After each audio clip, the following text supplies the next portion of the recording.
네, 국민의힘 나경원 법사위원 모셨습니다. 이거부터 여쭤볼게요. 사실 법사위라고 하면 상원이라고 불리잖아요. 자, 최종 관문인데 왜 이렇게 싸우는 겁니까? 회의만 열리면.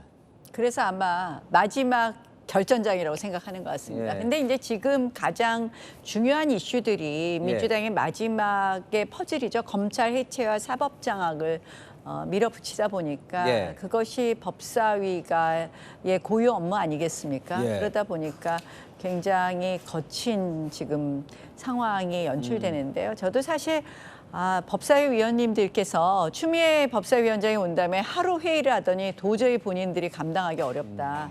와서 간사를 맡아달라. 우리 당 대표 주장을 해달라는 거죠. 사실은 우리 당 법사위원장을 해달라는 거죠. 그래서 예. 그런 청이 있어서 가게 됐는데요. 우리 국회가요, 정청래 법사위원장부터 시작된 이상한 관행, 아주 못된 관행이 생겼습니다. 예. 다른 것이 아니라 의원들의 발언권을 마구 뺏어가는 것부터 시작해서 뭐 질서유지권 이런 걸 발동하기 시작하는데요. 결국 한마디로 이런 어떻게 보면 무법천지 법사위를 추미애 위원장님이 더 하시더라고요. 아니 근데 회의 들어갈 때부터 오늘 작심하고 또 싸워야겠다 이러고 들어가시는 건 아닐 아니 거 아니에요? 그런 게 아니죠. 어제도 예. 저희가 이제 이 보통 정치적 의사표시를 위해서 노트북에 피켓 같은 걸 잘 붙입니다. 예. 우리가 그 어제 붙이고 있을 때 민주당 행안위 위원들도 노트북에 피켓을 붙이고 있었어요. 그랬는데 들어오자마자 그걸 안 띄면은 회의를 예. 진행할 수 없다고 계속 띄라고 그러더니 갑자기 질서유지권을 발동을 하시더니 떼라고 두 번 말씀하시더니 바로 퇴장을 명하는데요. 네. 우리 의원들이 4명이 있었거든요. 어제 시작할 때. 근데 4명 중에 3명을 퇴장을 명하는 거예요. 네. 그러니 이게 의원이 의원의 발언권을 막는다?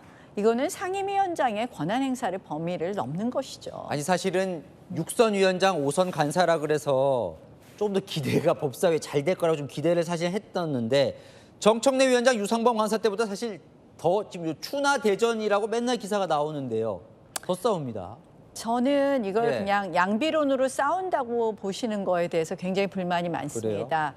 사실은 지금 국회의 잘못된 민주당의 의회 독재를 바로잡는 과정이라고 보시면 될 것 같습니다. 예. 어느 국회에서 다른 상임위에서 의원의 입을 막은 적이 있었나요? 이게 지금 민주당의 지금 정청래 대표가 처음 시작한 일이에요. 의원의 입을 틀어막아요. 경고, 퇴장.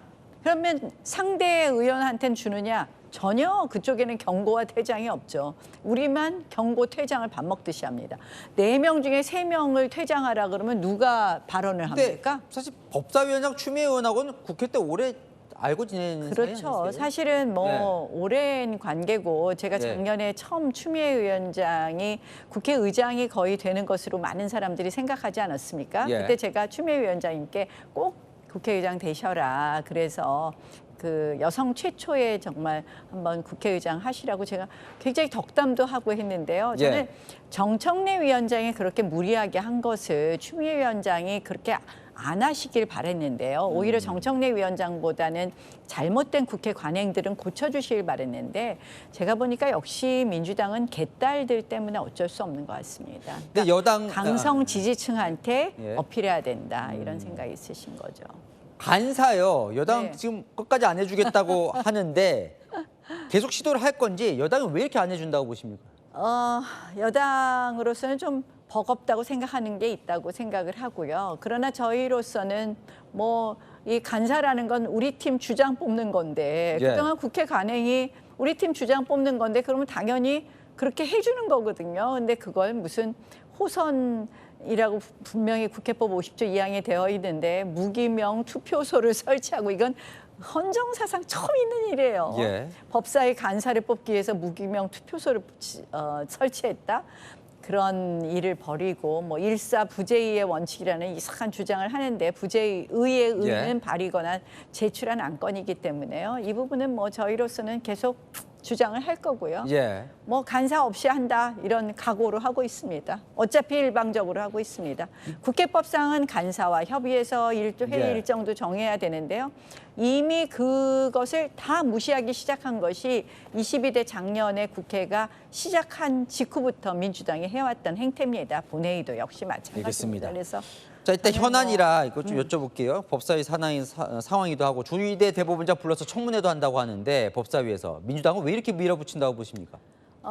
첫 번째는 정치 보복성이 있고요. 본인들 뭐 이재명 대통령한테 이 유죄 취지 파기환송했다는 거고, 두 번째는 결국 사법 파괴라고 봅니다. 이 조희대 대법원장을 끌어내려야 된다는 생각을 하고 있고요. 그러니까 탄핵 빌드업이죠.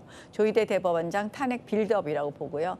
세 번째는 역시 그들이 늘 얘기하는 내란 그 몰이의 끝판왕이 결국 내란죄에서 확실한 유죄를 받아야 되는데 어느 한 건이라도 무죄 받으면 안 된다고 생각하는 것이거든요. 그래서 결국 유죄 판결을 끝까지 받아내기 위한 압박 이렇게 보면 될 끝내 것 조희대 같습니다. 대법원장을 탄핵까지 갈 걸로 보세요?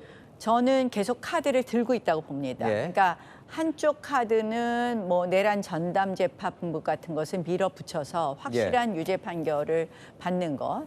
또 하나는 역시 탄핵하게 되면 직무 정지되거든요. 예. 그러면 그 2순위가 사실은 노태학 선관위원장이지만 여기 선관위원장이니까 예. 3순위인 이응구 대응으로 갈 수 있습니다. 노태학이든 이응구 대법관이든 민주당이 믿을 수 있다고 보는 것이죠.